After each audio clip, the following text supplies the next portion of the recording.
এই মুহূর্তে আছে আমি পটুয়াখালী কলাপাড়ায়, একেবারে কুয়াকাটা সমুদ্র সৈকতের একেবারেই পাশে, যেখানে হাজার হাজার মানুষ থাকতো পর্যটকরা। আজকে শুক্রবার দিন, আজকে হাজার হাজার মানুষ যেখানে ডুবাডুবি করতো, দৌড়াদৌড়ি করতো এবং নাচানাচি করতো, সেখানে একেবারেই পরিষ্কার, কারণ আজকে ঘূর্ণিঝড় শক্তির প্রভাবে মানুষ যার যে স্থানে চলে গেছে।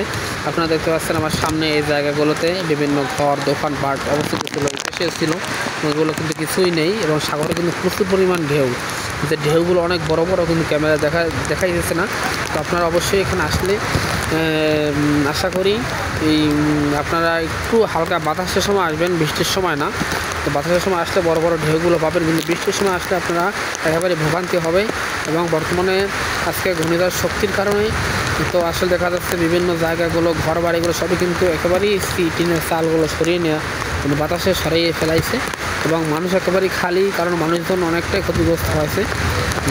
তো আজকের খবর আপনাদেরকে যতটুকু সম্ভব আমি দেওয়ার চেষ্টা করেছি।